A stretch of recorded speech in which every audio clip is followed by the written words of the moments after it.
I'm sure that most of you have either seen or heard of the movie Forrest Gump, right? Forrest Gump kind of becoming well-known, kind of ingrained in American psyche. In the movie, if you recall, this man who has below-average intelligence, a man who goes and experiences life to the fullest, and he changes lives that he didn't even know he was going to change. He didn't even, he was oblivious to it. Became extremely rich and all this. But if you remember, there was a point in the movie where the love of his life, Jenny, he thought they were finally, the love of his life, the little girl he's loved all his life, he finally thought they were going to be together, and she leaves him. And so he's sitting on a porch. I remember he's just sitting on the porch, and he decides to go running.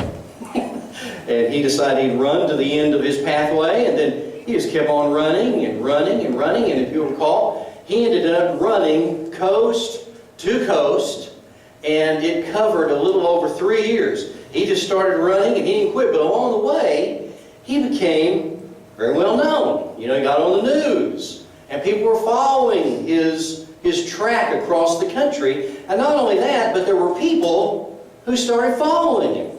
They started running along with him. And so here he is, he's finally running along, and he gets out in the middle of the desert. And if you recall, he just kind of stops. By this time he's got this very long beard, and he's run, and he turns around and he says, "I'm tired. I think I'm going to go home now." And we kind of chuckle in our family because as he starts walking back through there, somebody yells out, "Now what are we supposed to do?" I mean, our life has been consumed with this guy and following him in this pursuit, and all of a sudden, it's over, right? It's gone. Well, I would suspect that feeling, that letdown, the kind of the air out of the sails that those people were feeling, and when they said, "Now what?" is kind of the feeling you get a little after Christmas is over. Is it not? You get all the presents, you get all the stuff on the trees, and you have the family over, and you do all the cooking, and you got the glitz, and you got all this stuff, and as soon as it's over, even if you haven't, like us right now, you haven't got through all the holidays yet, it's kind of like it's a letdown. Kind of like, now what? Now we got to take the tree down, we got to take the lights down, we got to remove the glitz, and we got to get back to normal. And we go, now what? Especially as we move into a new year. Now what? What do we do as we approach the new year? Now what? I think, as we conclude our series this morning on the perfect gift, out of the life of Mary and Joseph and the baby Jesus and the events just after what we would understand as being a Christmas story, we kind of get an idea. We get two things I'd like to bring home to you this morning, and then we will dovetail this into our Lord's Supper celebration today. But to answer the question, you see in your outline that singular question. With post-Christmas blues, which is kind of what we've been defining, what should I look forward to in 2014? What do we look forward to in 2014 with those Christmas blues in mind? Well, two things today from the book of Matthew, chapter 2, beginning of verse 13. You have all the verses you need right there on the outline. And the first thing is, what can you and I look forward to? And it's really ought to be the prayer that we have for ourselves and each other. You ought to have it for your children, your grandchildren, people you know, but have it for yourself. That is, what we look forward to God changing the direction of my life in ways I never expected. To God changing the direction of my life in ways I never expected. Now, life can change unexpectedly on a dime in a number of different ways. I was reading about a guy in June of this year here in Texas, and he wanted his name left unstated, and so it wasn't put in this report. But this father of several people in the family, they went on a vacation in June to Memphis, Tennessee. And while they were there, they stopped, as everybody does, you have to get gas. And while they were in Memphis, this guy had been driving a long way. He's the dad in the family, several children, a wife. And they stop at this gas station. Well, he's been sleeping. He gets out of the back of the car to go in and do what dads do, pay for the bill, and just to come in and use the bathroom and all this. And so when he comes out, his family's gone. They were in a van. He's gone. They're gone. And immediately, he doesn't know what's happened, but, he suspects that what they thought is after he finished driving, like they've been taking turns, he would go to the back and he got under the cover, went to sleep. And so the thought was that when everybody loaded up, they saw the covers back there. His cell phone is plugged in back there in the back of the van. And the family just assumed he was back there. So he immediately is going to contact them. He doesn't have his cell phone. And so he doesn't know what to do, but he then goes in, he asks another guy, "Sir, can I use your phone?" And he begins to systematically call everyone in his family, including his wife. And just like it works in our family, and perhaps yours, nobody answered. He kept calling. Nobody would answer the phone, including his own. He called his own number, and still no one answered it. He finally got the bright idea that his family, which was into social media, maybe he should try Facebook. So there was someone there in that store he was at, or that gas station, that brought up the computer. He got on Facebook and he was able to contact them on Facebook. Wouldn't answer their phone, but they were on Facebook. And so he contacted them, and they did, as you can imagine, return to pick him up. But get this, they had traveled 100 miles away before he was ever able to make contact with them. I would say his life kind of changed in a little unexpected way that he didn't expect to occur on a trip to Memphis, Tennessee. Well, you know what? That happens in life. And sometimes when that happens, we laugh about it after it's over. But when we're going through it, it's not so funny, is it? Well, today, I think you and I, though, we need to, like Joseph and Mary, be prepared to God, to changing the direction of our lives in whatever way He wishes. If you will look with me in Matthew chapter 2, we have the baby Jesus has been born. As we know the traditional Christmas story, the shepherds have come and they have viewed the baby and they went back to their life.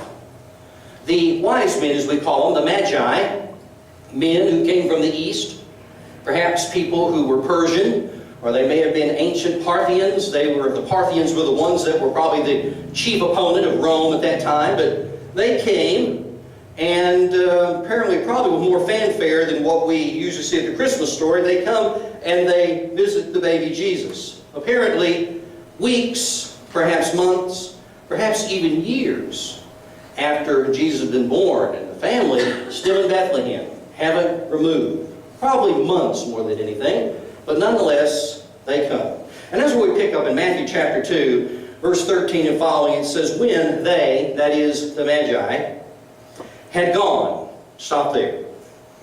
When the Magi had gone, I would suspect that Joseph, after all he's went through, probably figured that now that they're gone, it's kind of like when company leaves, holidays are over, he's going to get back to the same old, same old. He's going to get back to the norm. He's going to go back to doing his carpenter work, perhaps go back to Nazareth, make his way there in time. But he most likely determined that that was going to be the next step. Magi had gone, it was great. Got presents, the whole 9 yards. You know, the frankincense and myrrh and all that. Great to be able to live on that. Everything's wonderful, but I suspect that he thought that he was going to go back to the norm of life. That's not what happened. It says when he had gone, an angel of the Lord appeared to Joseph in a dream again. This is the second time. We'll see several times here. Joseph had 4 dreams. You know, we talk about the Joseph in the Old Testament being the guy who was the dreamer. Hey, no. This Joseph has him beat. I mean, about 4 different dreams, the angel of the Lord directing him. Here, the angel of the Lord appeared to Joseph in a dream. He gives a command. Get up, take the child and the mother, and escape to Egypt. Stay there until I tell you. For Herod is going to search for the child to kill him. Now he's saying, I want you to get up and I want you to go to Egypt where he had never been before. Now there was a settlement there of Jews, perhaps even 1 million living in Egypt. But for our knowledge, Joseph had never been there before. And going back to carpenter work to traveling into a whole new country, a whole new culture, a whole different group of people, he was being led to go that direction to take the child for safety, to avoid Herod. Herod was a piece of work. Herod was a family guy. If there was ever a family guy, it was Herod. Herod and his family, he had such a great relationship with them that he killed his wife, 3 of his sons, a few uncles, a couple brother-in-laws, and many, many others. He was a family guy. He just wasn't the family guy that you and I would imagine. Herod was dangerous. And so he hears that this guy who was messed up was going to search for him. And so here he has to travel some 75 to 90 miles to Egypt. Now that 90-mile trip is not like you and I driving to Waco today. Right? There's no car.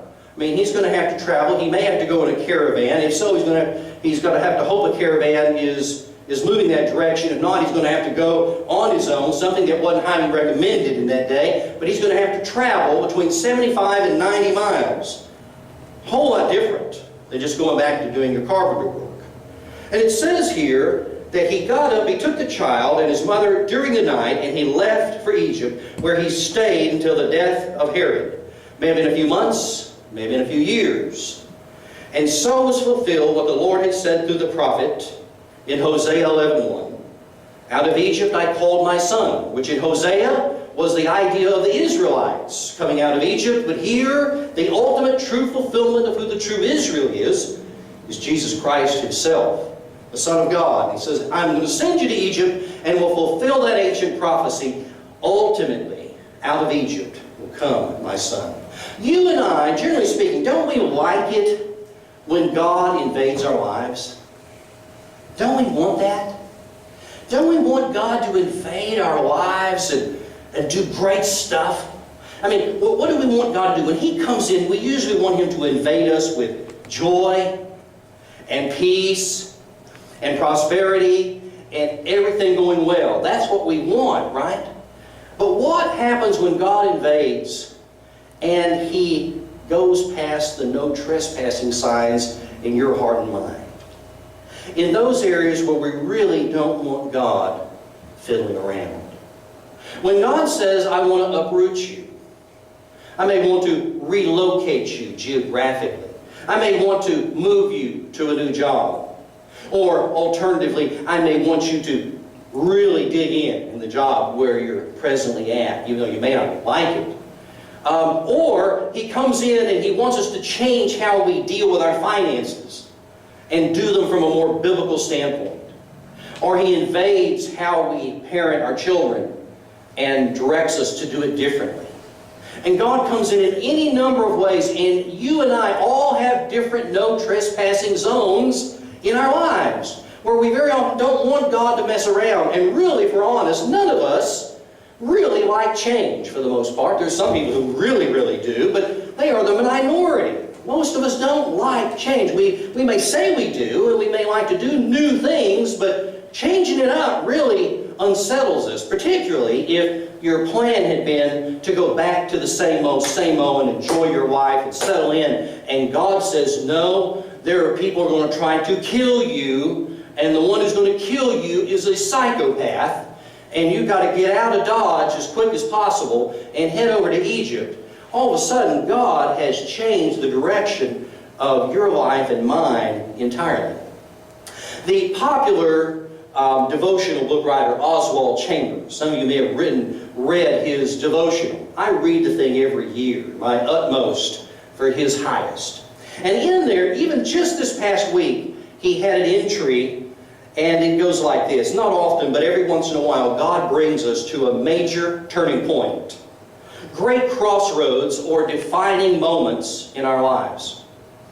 From that point, we either go toward more and more a slow, lazy, useless Christian life, or we become more and more on fire, giving our utmost for His highest, our best for His glory. And that's what happens when God comes in to change our lives. What we're talking about here is defining moments that may redirect us, that if we miss it, we may miss out on a tremendous blessing of God, no matter how challenging or difficult or uprooting it may seem to us. And that's the same with Joseph. I mean, if Joseph hadn't listened, then the baby Jesus would have died, he would have lost his life, his wife. And so when God does this, man, He's doing it for our best. But the thing is, it brings great uncertainty. And I've shared with you before, and I think it's certainly not something I captured, but when you watch a movie or you watch television series, what is it that keeps your attention? It is the great amount of uncertainty that's in the show. How it changes, how things happen that are so, you thought were settled, you thought characters were going to be there, and then they get killed off or something happens. I would say to you that as movies, the greatest movies have the most uncertainties that keep us on the edge of our chair. But the greatest lives are likewise lives that are lived by faith, which deal with the uncertainties of life. You and I, as we approach a whole new year, you don't know what's going to happen in your life. At the end of 2014, you may not even be here. You may be with the Lord. Encourage you. Hey, you're going to the Lord. You know, I mean, who knows? You may have a financial reversal. It may be really, really bad, or it may be really, really good. The present economy, I doubt the latter. However, hope beats eternal. The fact is, however, I mean, you don't know what's going to happen, but it's the uncertainties of life that really keep it interesting, isn't it? I mean, it's the most dangerous, it's the most challenging, and it's the most uncomfortable. We don't like it. And I suppose that even though we read this, beautiful story of Mary and Joseph and the baby and escaping, it was fraught with danger and difficulty. They were having to change their lives. I mean, it was unsettling. But God is one who wishes to change the direction of your life and mine, sometimes in ways that we never would expect, and it's always for our good, always for His glory, no matter how we encounter it. Second point, and the last one, believe it or not. The second one is this. The second point is that God, we need to be looking forward to God leading you and I outside of our comfort zones so He can expand me and help me to experience Him. God's going to change the direction, but it's always with the intent of expanding us. That doesn't mean that you pick up weight, okay? That's not the deal. But He's going to grow you. He wants to mature you. He wants to make you more spiritually full-bodied for His glory. And all the while, for us to experience Him in those uncertainties and in those difficulties. But we don't really like that. We've said that before. I want to read to you from, anybody ever been to the Bridger Wilderness area in Wyoming? Anybody in here ever done that? Boy, no travelers in here. I haven't got past Waco yet. But anyway, at the Bridger Wilderness area in Wyoming, I understand it's beautiful. It's outdoors. It's out in the middle of the wilderness. And there are some responses that people gave to being out in that wilderness. Some suggestions for some of the guides at this Bridger Wilderness area. Here's some suggestions. The trails need to be reconstructed. Please avoid building trails that go uphill. Too many bugs and leeches and spiders and spider webs. Please spray the wilderness to rid the areas of these pests. The coyotes make too much noise last night and they kept me awake. Please eradicate these annoying animals. A small deer came into my camp and stole my jar of pickles. Is there a way I can get reimbursed? And then please call, and gave a phone number. Believe it? This one said, was short to the point, too many rocks in the mountain. Yeah, go fix that. And then another said a McDonald's would be nice at the trailhead. Man, we talk about being expanded, and we talk about wanting to experience the wilderness, right? But we really don't. And yet, even in the Bible, isn't it in the wilderness where God reveals Himself to Moses? He reveals Himself to Paul. He reveals Himself to the Israelites. I mean, it's in the wilderness that that happens. And you know, it's not until we go through those really challenging situations where we can get expanded. And it's in those expansion times that we experience God. Now, don't get me wrong. If you've been here very long, we don't preach Pollyannish. That doesn't mean that every change you're going to go through is going to be glorious. It may break your heart. It may be the result of sin committed against you. It doesn't mean that God endorses what may happen, but He does permit it. But the Scripture teaches us that God causes all things to work together for good to those who love Him, to those called according to His purpose. He will expand and we experience Him. But it doesn't mean it's easy. It wasn't for Joseph and Mary. Look with Matthew 2, 16 to 23. 4 things I want to show to you before we go to the Lord's Supper. When Herod realized that he had been outwitted by the Magi, he was furious. The word there for furious is the only time it's ever used in the Bible.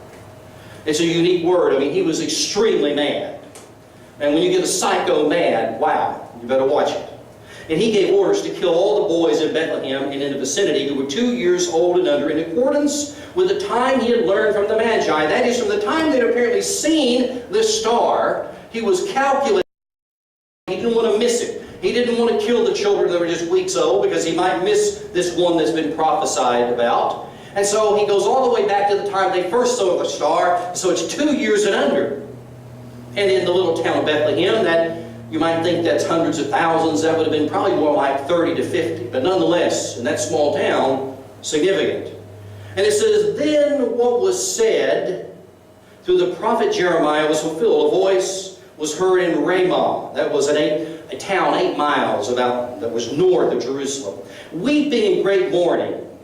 Rachel weeping for her children and refusing to be comforted because they are no more.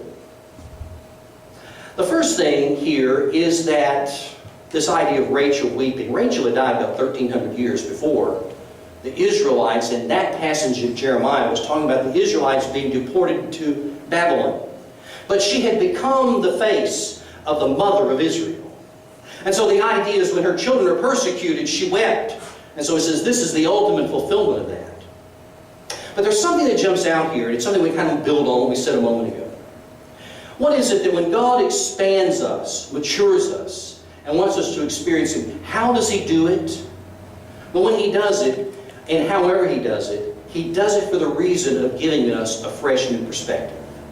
And I think that's what it was with Jesus. Remember, here Jesus, in these early years of His life, we don't know if it was months or years that He was in Egypt, He was surrounded by different people, different culture, different situation. And in that situation, not only he, but Joseph and Mary had to see life from a different perspective. They saw it differently because the people around them saw it and lived it differently. When God chooses to expand us and to experience Him, He wants to give us a fresh new perspective on life and maybe the direction He wants to take us. The second thing, notice it says here that after Herod died, an angel of the Lord appeared in a dream to Joseph in Egypt and said, get up, take the child and his mother, and go to the land of Israel, for those who are trying to take the child's life are dead. So he got up and took the child and his mother and went to the land of Israel. Stop there. How else does God expand us and cause us to experience Him? He does it at times in our lives by removing obstacles that we never thought we could get around. Herod was a psycho. And here was the one that was blocking the way. God had said, I will bring you back when he is removed, and in his timing, he removes the obstacle. If you and I want to grow in our faith, it is when we trust him enough to work through the situation to where he removes the obstacle, sometimes in ways we never imagined. When I was a kid, the greatest danger to the United States was the Soviet Union. We always talked about, and we talked about movies where we would ultimately be in that battle with the Soviet Union, and I don't know, who knows, we may eventually end up with them again anyway. But nonetheless, no one would have ever believed that the Soviet Union would fall without a shot. Never. No one would ever thought that when President Ronald Reagan said, tear down this wall, it would come down. And it actually did with no shots fired.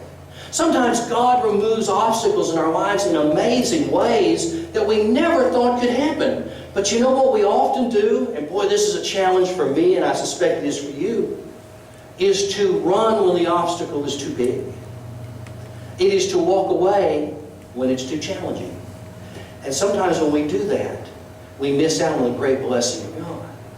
If we want God to expand us and for us to experience it, then we have to be faithful until he removes the obstacle. But there's another thing. And by the way, let me also look at this next part. It says, he got up and took the child, his mother. But look at verse 22. But, man, there's always a conjunction, right? He started that way. Herod is dead. The psycho is gone. Go back. And so they start generally going back to Israel, perhaps to Bethlehem, perhaps to Jerusalem. Maybe ultimately he was wanting to end in Nazareth. We don't know.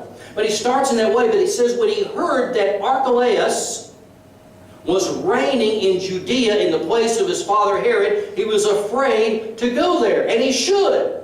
Archelaus was a bigger nut than his dad.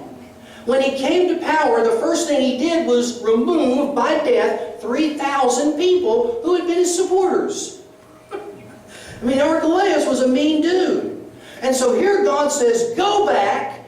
The bad is gone. Joseph starts. What? I mean, where was the rest of the story? I thought the bad was gone. I thought it wasn't there. And again, it says here that when he heard of this, he was afraid to go there. He saw the circumstances. He considered common sense, biblical wisdom. He was afraid. And so his original choice was, I'm not going to go there. Well, God confirmed it. We talked last week that there's ways that you can learn God's will. We're going to have, in fact, we're going to do a series here, beginning in a few weeks, of how we can learn to make decisions in the will of God.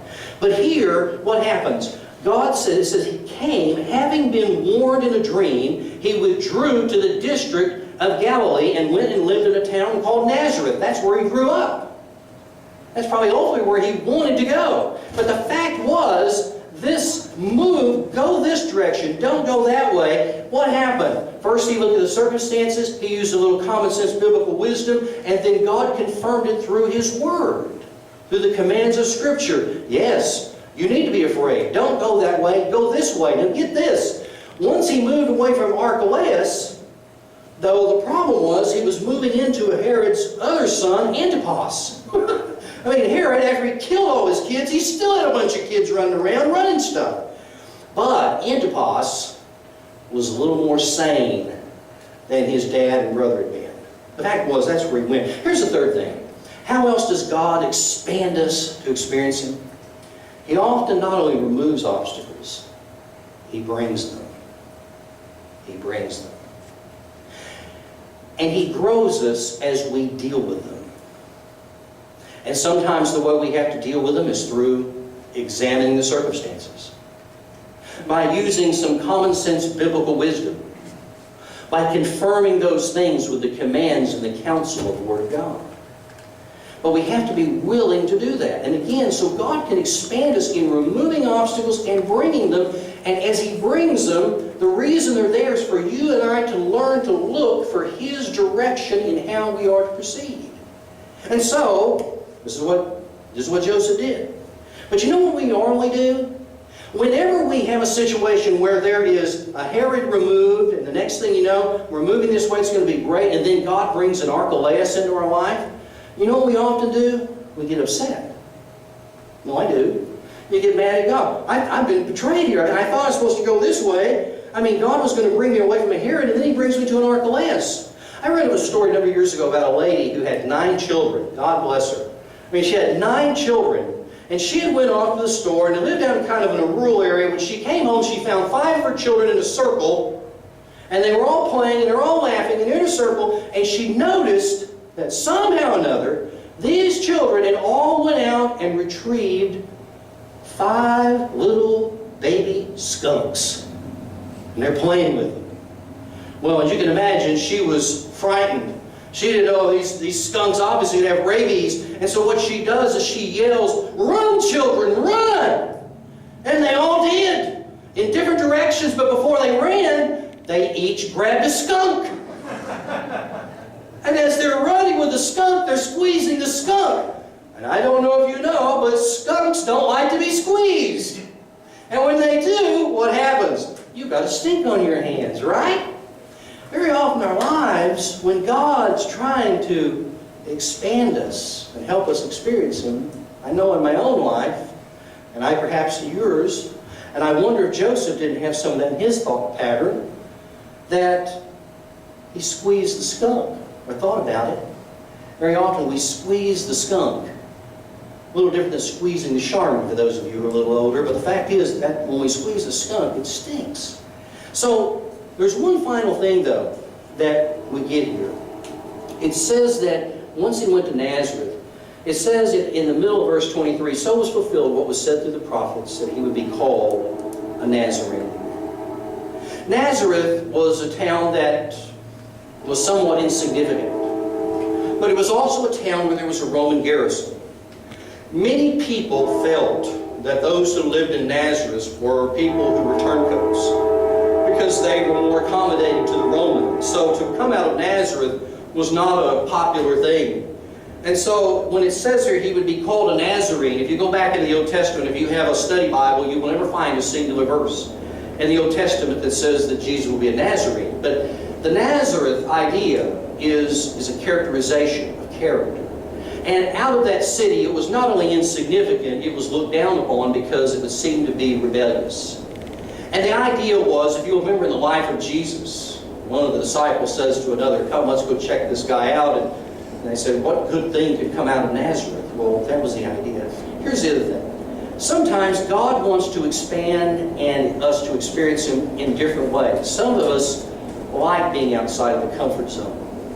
Not many, but most, or some. And if you're not doing something exciting, if you're not doing something that's thrilling, if you're not doing something that's new and all this, then you're not happy. But sometimes God has to move that type of person, perhaps you, out of that comfort zone into the mundane things of life.